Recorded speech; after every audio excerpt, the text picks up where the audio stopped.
متقعت حيل عفار سعيبو تيديف كلتا زوبات عفار كمزتقاصر تحبيرهم إيرترا زي جمرة وفر سعيبو هاجرات زيغهاتن كاب إيرتران خوصو خمز عزز لتقاليتهم بيرو فاينانسن متحوار هافتن تقراي مس بانك نقدي إثيوبيا آب كلتا تقامنت قلقالت إنترنتن موبايل بانكينكن قلقالت ديجيتال عقوارن لقحان CBE سند حابراو سممع تفراريمهم بيرو قدات كوميونيكيشن تقراي بزعبها اللوكنة تግራይ መግለጽ ሂቦም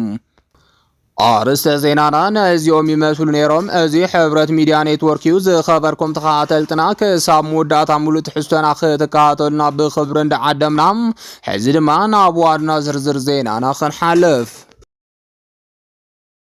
متقعت حيل عفار سعيبو TDF كلتا زونات عفار كامز تقاصصر تحبيرهم كاب فلفلات ناز ترخب حبريتا خمز حبرو ابي احمد سرع زخونه خينات كوان تزجمرم حزب تግራይ بسلام كينبر ግን بزتفلالي انفتات متقعتات كخفتو يقبر كامزل تغليصوم بلصقنا اورومو سلطان زحزلو መንገድ ደውን በመትላልን መስዓ ቤት ሀገራት በመሽራኽን ስለዝኾነ ኣብ ኢትዮጵያ ሰላም ክሰፍንን ህዝቢ ኢትዮጵያ በሊዑ ከሐድርን ምግባር ከም ዝኸበሮን ሊቃውንት ፖለቲካ ገሊጾም ስለዚህ ድማ በልጽግና ኦሮሞ ዝመርሕ ዘሎ አብይ አሕመድ ዝኽተሎ ዘሎ ፖሊሲም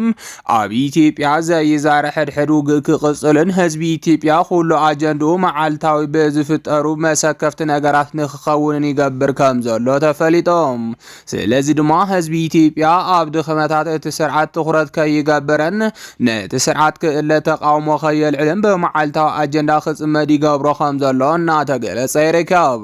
ምስ ኦሮሞ ነጻነት ግንባርን ምስ ሓይልታት ፋኖን ዝግበር ዘሎ ግእስ ስለዝተለመደን ትኹረት ህዝቢ ኢትዮጵያ ክስሕብ ስለዘይከኣለን ድማ ኣብ ደቡብ ክልል አንጻር ብልጽግና ሰልፍታት ይካየዱ ከምዘለው ተፈሊጦም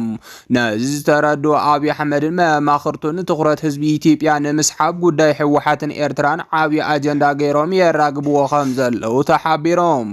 መብዛሕትኡ ህዝቢ ኢትዮጵያ ክሰምዕ ዝደልዮ ዜና ብዛዕባ ህወሓትን ጉዳይ ባሕርን ስለዝኾነም አብይ አሕመድ ኣብ ልዕሊ ሰራዊት ትግራይ መጥቃዕቲ ድሮን ብምክያድ ሙሉእ ትኹረት ህዝቢ ኢትዮጵያ ክቋፀርን ተፈተነኳም እቲ ዜና ድሕሪ ክልተ መዓልቲ ከም ዝተረስዐ ተገሊጾም ብልጽግና ኦሮሞን ተዋሓደን ሓደ ሰሙን ክጸንሕ እዩ ብምባል ዝፈጸሞ መጥቃዕቲ ድሮን ድሕሪ ክልተ መዓልቲ ክርሳዕ ምጅማሩ ብልጽግና ናይ ሚድያ ሰራዊትን ከም ዝፈሸሎ ተፈሊጦም ስለዚህ ድማ አብይ አሕመድ በዓመጽ ህዝቢ ኢትዮጵያ ካብ ስልጣኑ ካብ ዝእለን ኢትዮጵያ ወደብ ከምጸለይሉ ተዋጊኡ ዕድሉ ክፍትን ከም ዝደሊ ካብ ፍልፍላት 4 ኪሎ ዝተረኸበ ሓበሬታ ተረደም እዚ ከምዚሉና ሃሎ ዕጥቋት ብልጽግና ሕዝውን በደብ ዓፋርን ትግራይን መጥቃዕቲ ከም ዝፈጸሙን ሰራዊት ትግራይ ውን ጸረ መጥቃዕቲ ከም ዝፈጸመን ተሓቢሮም በመሰረት ካብ ፍልፍላት ዝተረኸበ ሓበሬታ ሰራዊት ትግራይ በዝወሰዶ ጸረ መጥቃዕቲ ነቶም ተልእኾ ብልጽግና ሒዞም ኣብ ልዕሊ ሰራዊት ትግራይ መጥቃዕቲ ዝኸፈቱ ከም ዝደምሰሶም ዝረኸብናዮ ሓበሬታ የረድም ፍልፍላት ዓፋር ሒዞን ዝወፀ ሓበሬታ ከም ዝሕብሮ ድማ ሰራዊት ትግራይ ክልተ ዞናት ከም ዝቆጻጸረን ህዝቢ ዓፋር ይፈናቀል ከም ዘሎን እናገለጸ ይርከባም ኤርትራ ዘጀመረቶ ወፍሪ ስዒቡ ሃገራት ዜጋታተን ካብ ኤርትራ ንኽወጹ ከም ዝኣዘዛ ተሓቢሮም ኣብ መንጎ ኢትዮጵያን ኤርትራን ፈተነ ዕርቅታት ይግበሩ እኳ እንተሃለዉ እቶም ዕርቅታት ግን ግዘን ምግዛእ እምበር ካሊእ ዕላማ ከም ዘይብሎም ተፈሊጦም ምክንያቱ ድማ ብልጽግና ኦሮሞ ወደብ ኤርትራ ክውንን ከም ዝደሊ ብዕሊ ዝገለጸ እንትኸውን ኤርትራ ድማ ወደብ ኣሕሊፋ ከም ዘይትህብ ተሪር መርገጽ ከም ዘለዎ ይፍለጥ እዮም ስለዚ ድማ እቲ ብልጽግና ናብ አስመራ ዝልእኾ ጉጅለ ምስ ኤርትራ ተደራዲሩ ዕርቂ ከምጽ እንታይ ኮነስ ኩነታት ህወሓት ከሳብ አንፈቱ ዘይፍለጥ ግዜ ንምግዛእ ዝዓለመ ከም ዝኾነ ተገሊጾም ይኹን እምበር ስርዓት ህግደፍ ምስ ብልጽግና ኦሮሞ ኣብ ስምዕነት ከም ዘይበጽሕ ስለዝፈልጥ ኩሉ ኤርትራዊ ወደቡ ካብ ወራሪ ክሕሉ መጸዋዕታ ከም ዘቕረበ ካብ ኤርትራ ዝተረኸበ ሓበሬታ የረድም ነቲ ኩነታት ብትኹረት ዝከታተላ ዘሎ ሃገራት ድማ ኣብ መንጎ ኤርትራን ኢትዮጵያን ኩናት ዘይቀር ስለዝኾነ ዜጋታትና ካብ ኤርትራ ወፁ እናበላ ይርከባ ካብተን ዜጋሃተን ካብ ኤርትራ ንኽወፁ ዝፀውዓ ሃገራት ድማ እንግሊዝ ቀዲማ ከም ዝፀውዐትን ኣብ ኤርትራ ዝነበረ ቆንስላ እውን ስርሑ ጠጠው ከም ዘበለን ገሊጻላ። ካልኦት ሃገራት እውን ዜጋሃተን ካብ ኤርትራ ንኽወፁ እናፀውዓ ከም ዝርከባ ተፈሊጦም። እዚ ከምዚ ኢሉ እናሃለወ ኤርትራ ልዕሊ 10 ዝኾና ክፍለ ሰራዊታ ብግንባር ዓሰብ ከም ዘሰለፈት ተሓቢሮም። ኤርትራ ልዕሊ 44 ዝኾና ክፍለ ሰራዊታት ዘለዋ እንትኾና እተን 10 ዝኾና ድማ ብግንባር ዓፋር ከም ዝተሰለፋ ተፈሊጦም። እቲ ዝተረኸበ ሓበሬታ ወሲኹ ከም ዝገልጾ ሰራዊት ኤርትራ ብድሮናት ኢራን ወተሃደራዊ ዓቕሙ ከዓቢ ስለ ዝገበረ ሃገሩ ካብ ዝኾነ ይኹን ወራሪ ሓይሊ ናይ ምክልኻል ሙሉእ ብቕዓት ከም ዘለዎም ካብ ወተሃደራዊ ፍልፍላትና ዝተረኸበ ሓበሬታ የረድም።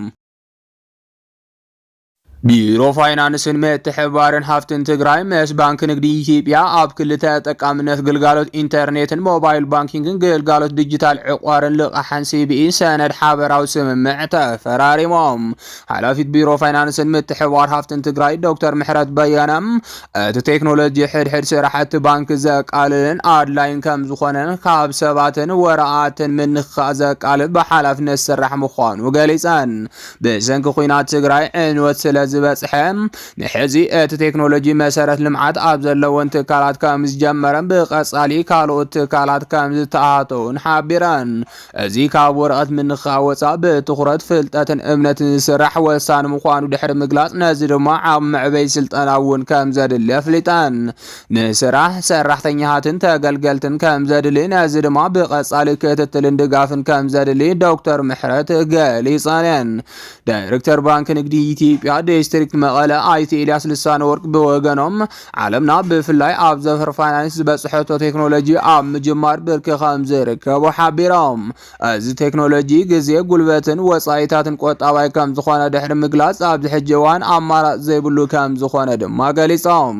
ኣይቲ ኤልያስ ካብ ተጠቀምቲ ግልጋሎት ባንኪ ማሕበረሰብ ትግራይ 80% ብቴክኖሎጂ ይጥቀም ከም ዘሎ ድማ ኣፍሊጦም።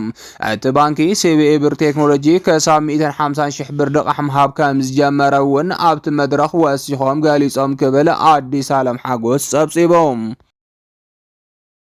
ቢሮ ጉዳያት ኮሚኒኬሽን ትግራይ ብዛዕባ ህልው ኩነታት ትግራይ መግለጺ ሂቦም። እቲ መግለጺ ድማ ህዝቢ ትግራይ ኣብ ሕሉፋት ዘመናት ብዘጋጠሙ ተደጋገምቲ ወራራት ኩናት ስዒቡ ኣብ ህይወቱን ንብረቱን ንምእማኖም ዘጸግሙ ሰፍ ዘይብሉ ኺሳራታት እናኸፈለ ዝመጸን ይኸፍል ዘሎን ህዝቢ እዩ ብምባል ዝጀመረ ኮይኖም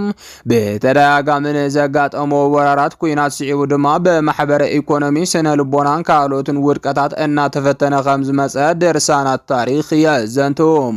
ነዞም በብዘመኑ ዘጋጠሙ ማሕለኻታት መሰረት ብምግባር ድማ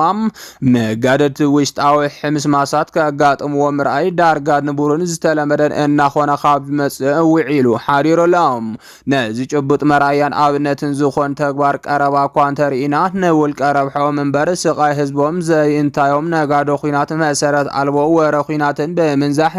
ብተግባር ናብ ኢድ ሕድሕድ ዘይበጽሕ መስተኻኸል መሃያ ሰራሕተኛታት መንግስቲ ከም ምክንያት ብምጥቃም ከምኡውን መሰረታዊ ሸቐጣት ዝኣተወሎም በርታት ከም ዝተዓፀው ዘይስርዕ ወረ ብምንዛሕ መማሓየሺ ክፍሊት ግብሪ ስራሕ ሰራሕተኛታትን ካልኦት ልበወለድ ሰበባትን ምክንያት ብምግባር ነቲ ብኩናትን ምኽባር ናብራን ኣዝዩ ዝተሃሰየ ህዝቢ ትግራይ ኣብ መሰረታዊ ሸቐጣት ዘይስርዑን ዝተጋነን ወሰኽ ብምውሳኽ ኣብ ከቢድን ዝተሓላለኸን ቅልውላው ክወድቕን ይገብርዎ ኣለዎም። ህልው ኩነታት ትግራይ ድማ ነዚ ምስሊ ኣብ ጠልዓ ፀሓይ ብግልፂ ይረኣይ ኣሎ ክብል ድማ ተሰሚዑሎም። ህዝቢ ዝሰምዖ ሲኢኑ ተስፋ ብምቑራጽ ዝሕዞን ዝጭብጦን ሲኢኑ ንዝደለዮም መሰረታዊ ሸቐጣት ንኽዕድግ ነጋዶ ብዝእዝዝዎ እምበር ንሱ ዓቕሚ ብዝምጥኖም ብዝደለዮ መሰረት ዝተረጋግዐ ስርዓት ዕዳጋ ክገዝአሉ ዝኽእል ዕድል ዳርጋ ተዓፂሉ ኢልካ ምድምዳም ይከኣል። እዚ ድማ ኣብ ትግራይ ኣብዚ ዘመን ውልቀ ነጋዶ ንኩነታት ዕዳጋ ትግራይ ከም ድሌቶም ይዝውርዎ ከም ዘለዉ ዘርኢ እንትኾን ናይዚ ሰዓብየን ድማ በዝን ተቐፂሉ መጻኢ ህልውና ትግራይን ህዝባን ከይዱ ኣብ ኢድ ውልቆም ምእታው ስለ ዘይተርፍ ንቕድሚት ክንደየናይ ዝገደደ ከቢድ ከም ዝኾነ ንምርዳእ ኣይኸብድን።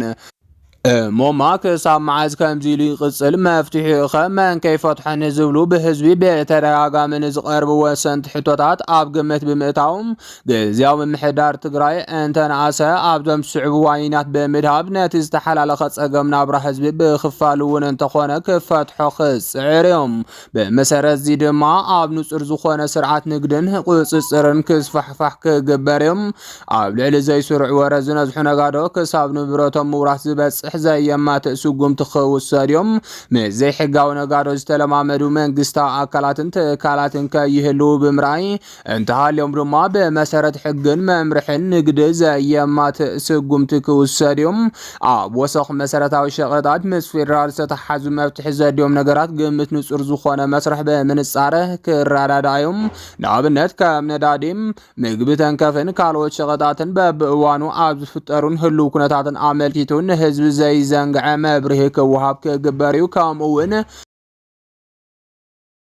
كونتات عداقا عملكيتو دازاسان ريتو حزب مقبالن محبرسب منك حان وزت خسر ريحي خبله قالي سلام زمساسلون كالوتن تغباراو بمغبار وسخ نهاري مسارتاو شقطات بملؤنت زي تقرفكم تصقمن منكاي كسرحيو زي لخيناتن ورخيناتن بمنزاح زيناتهم حفتي ز خعبوتو نغادو خينات دمام غزي تبليصكا تغبروم منورت تغبارات كلهم صباح 5 طعسون كمزحتتون بمردام ادب بمغبار نعدن حزبن بزطقم حقاو مسرح تختيلكا مسرح 5 غبا لب خبلو يدل بموبايل اتمغلصي زازم نايلو مزيناتنا ابزوقتيلون مكتتالكم نمسجن